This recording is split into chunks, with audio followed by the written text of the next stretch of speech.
우리가 어제 13장에서 본 것처럼 요단 동편 땅은 르우벤, 각 므낫세 반 지파에게 분배되었습니다. 이제 14장부터 요단 서편 땅, 곧 가나안 땅의 분배 내용이 나옵니다. 요단 서편 땅은 두 단계에 걸쳐 분배되는데 땅을 분배하는 장소도 각기 다릅니다. 먼저 길갈에서 유다와 에브라임, 므낫세 2분의 1 지파에게 땅이 분배됩니다. 이어 두 번째로 성막이 안치된 실로에서 나머지 7 지파에게 땅이 분배됩니다. 오늘 본문 1절부터 5절은 가나안 땅 분배에 관한 개략적인 소개입니다.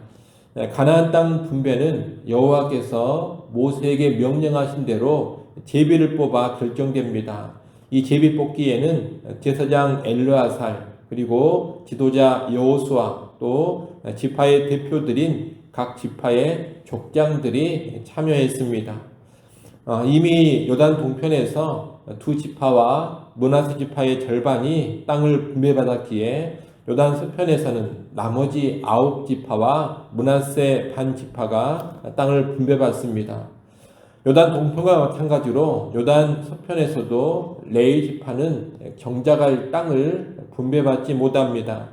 하나님이 그들의 기업이 되고 그들은 11조를 비롯한 하나님께 바치는 성물을 자기들의 몫으로 받기 때문입니다.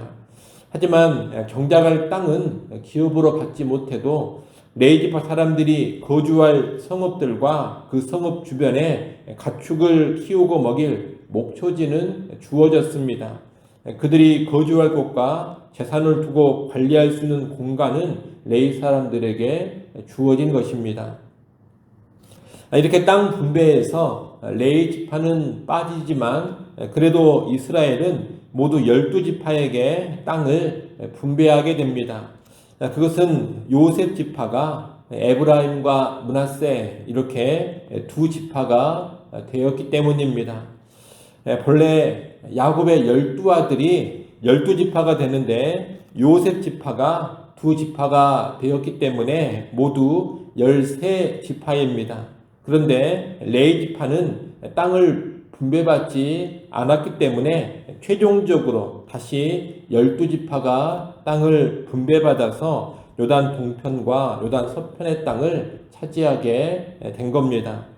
이후로는 보통 이스라엘 12지파 그러면 레위 지파는 빠지고 대신에 에브라임, 므낫세 지파가 들어간 상태에 12지파를 말하게 됩니다. 이런 내용은 상식적으로 알아두시면 좋을 것 같습니다. 이 분배의 특징은 땅을 제비뽑기로 해서 분배했다는 겁니다. 제비뽑기로 땅을 분배한 것은 이 땅 분배 주권을 여호와 하나님께 전적으로 맡긴다는 뜻입니다. 땅의 주인이 누구냐? 땅의 주인이 하나님이십니다. 그러니 그 땅을 주시는 것도 하나님이 다 알아서 주시는 겁니다. 가나안 땅은 하나님께서 주권적으로 주시는 전적인 은혜의 선물이라는 것을 이 제비뽑기를 통해서 분명히 보여주는 겁니다.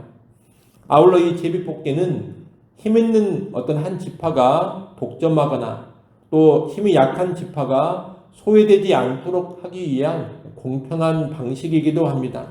달리 말하면 공평하신 하나님께 맡기는 것이 제비뽑기입니다. 하나님은 제비뽑기를 통해서 자신의 주권에 따라 땅을 분배하시되 그 지파에 적절하게 공평하게 분배해 주시는 겁니다. 오늘날 신약시대에는 어떤 일들을 결정할 때 굳이 제비뽑기를 할 필요는 없습니다. 제비뽑기는 구약적인 방식에 지나지 않는 것이기 때문에 신약시대에 굳이 사용할 것은 아닙니다. 제비뽑기가 좋은 방식이다 이런 생각을 신약시대에 해서는 안 됩니다. 그것은 구약에 지나간 방식입니다. 그러나 땅 분배에서 이 제비뽑기가 의도하고 있는 정신과 원리는 여전히 기억하고 붙잡아야 할 것입니다. 모든 것의 주인은 하나님이시고 우리가 소유하고 누리는 것은 이 주인 되신 하나님께서 주권적으로 주시는 은혜의 선물이다는 그 정신은 우리가 신약시대에도 변함없이 가지고 있어야 하는 겁니다. 여러분, 구원과 하나님 나라를 비롯해서 우리가 가지고 있는 재능과 능력, 재물이 다 그렇습니다. 주인은 누구냐? 주인은 하나님이십니다. 우리는 주인 되신 하나님이 주권적인 은혜로 주신 그것들을 지금 받아서 누리고 있을 뿐입니다. 우리는 언제나 그 사실을 기억하면서 살아야 합니다. 또한 하나님은 힘 있는 사람이나 집단이 힘으로 억압하면서 모든 것을 다 독점하고 누리는 것을 허락하시지 않는다는 것도 알아야 합니다. 힘 있는 자나 없는 자나 가질 것을 가지고 누릴 것을 누리게 하시는 것이 하나님의 원리입니다. 그래서 모두에게 지위뽑기를 통해서 기업을 주시는 겁니다. 우리는 이 원리 또한 기억하고서 힘 있는 자가 모든 것을 독점하려고 하는 이 세상의 질서를 거스르는 그런 교회, 그런 그리스도인으로 살아야 하겠습니다.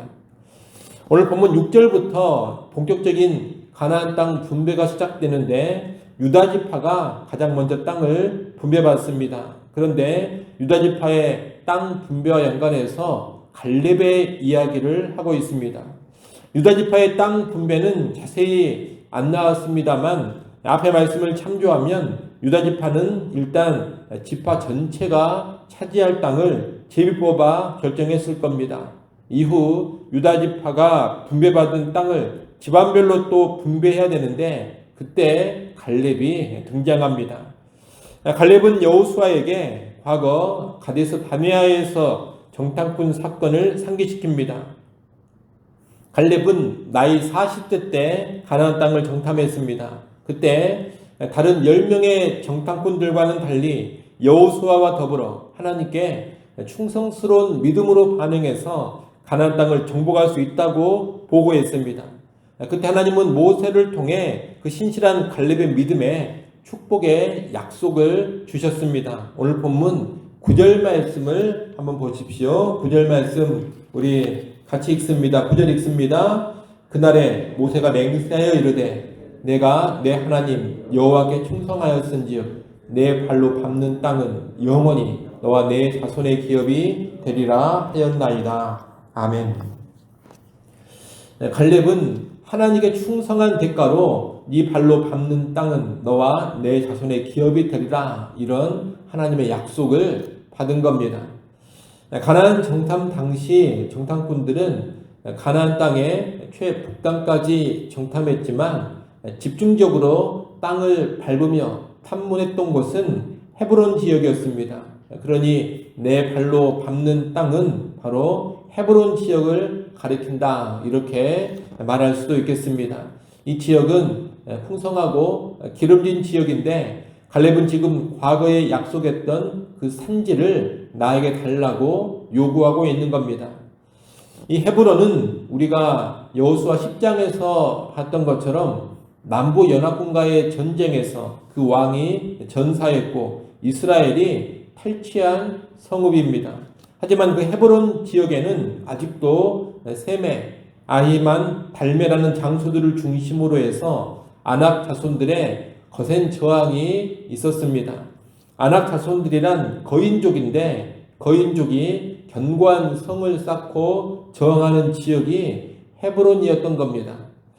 그런데 갈렙은 거대한 체격의 아낙 자손이 견고한 진을 구축하며 살고 있어도 그 땅을 나에게 달라, 이렇게 요구하고 있습니다. 이때 갈렙의 나이가 85세였다고 합니다. 하지만 갈렙은 자신이 아직도 능히 전투를 감당할 수 있고 일상의 활동도 얼마든지 감당할 수 있을 만큼 건재하다고 합니다. 그러면서 여호와께서 함께 하신다면 능히 그 땅을 취할 수 있으리라는 믿음을 보여줍니다. 45년 전이나 지금이나 여호와 하나님을 향한 동일한 믿음을 가지고 있는 겁니다. 여호수아는 이렇게 믿음으로 나오는 갈렙을 축복하고 헤브론 지역을 그에게 분배해 줍니다. 이렇게 해서 헤브론은 갈렙의 기업이 되는데 이것은 갈렙이 믿음을 가지고 여호와 하나님을 온전히 따른 결과입니다. 15절은 갈렙이 기업을 획득한 헤브론에 대한 간략한 설명입니다. 헤브론의 옛 이름은 기럇 아르바라고 합니다. 이 기럇 아르바라는 말은 아르바의 마을이란 뜻입니다. 이 아르바는 헤브론의 창설자로 생각이 되는데 거구의 아낙 사람들 가운데서도 가장 큰 사람이었다고 합니다. 과거 출애굽 1세대는 이 거구의 아낙 자손들을 심히 두려워했는데 그 아낙 자손의 성읍을 믿음의 사람 갈렙이 취하여서 자기의 기업으로 삼은 겁니다. 우리 하나 주목해서 봐야 할 것은 요단 서편 가나안 땅을 분배하는 과정에서 맨 처음으로 나오는 이야기가 바로 이 갈렙의 이야기라는 겁니다. 가나안 땅 분배의 이야기를 하고 있는데 다른 것이 아닌 갈렙 이야기로 그 가나안 땅 분배의 이야기가 시작되고 있습니다.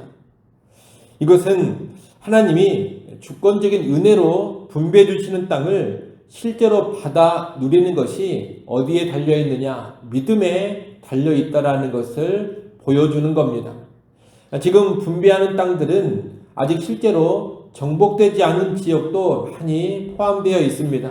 그런데 그 땅을 실제 자기 것으로 삼아 누리는 것은 믿음에 달려 있습니다. 이스라엘 백성들은 오늘 본문에 소개된 이 갈렙처럼 믿음으로 나아갈 때 그 땅을 실제적으로 소유하고 누리는 겁니다. 그것을 가르쳐 주려고 분배의 맨 처음 이야기를 갈렙의 믿음 이야기로 시작하고 있는 겁니다. 이것은 오늘날도 마찬가지입니다. 하나님이 주시는 구원을 누리는 방편이 무엇이냐? 다른 게 아닙니다. 믿음입니다. 믿음으로 반응하는 자가 하나님이 다 이루어 주신 구원의 복을 받아 누립니다.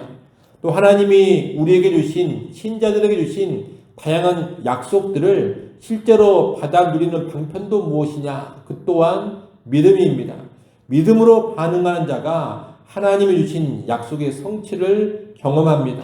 믿음이 있을 때 하나님의 은혜, 하나님의 능력, 하나님의 도우심, 하나님의 축복을 경험하는 겁니다.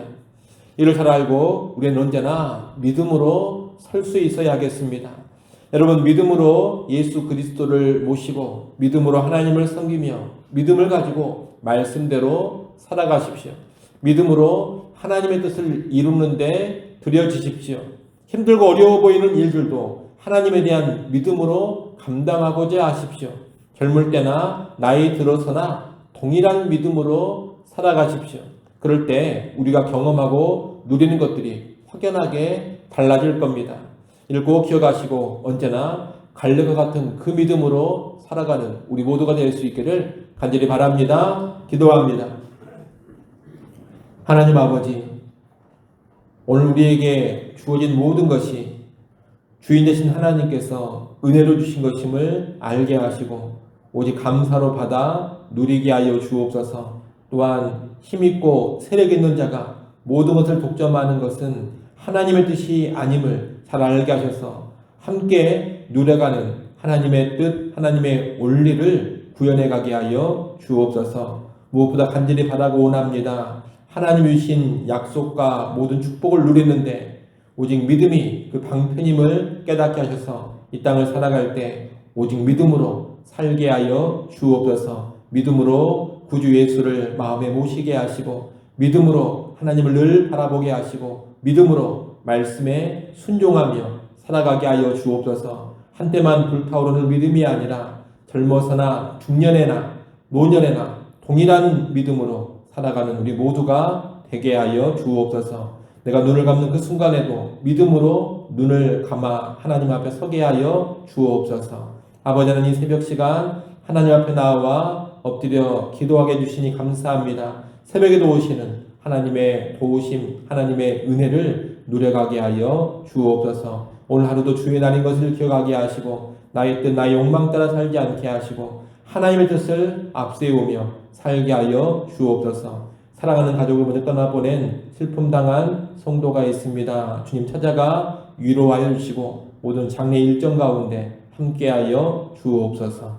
예수님의 이름으로 기도드리옵나이다. 아멘.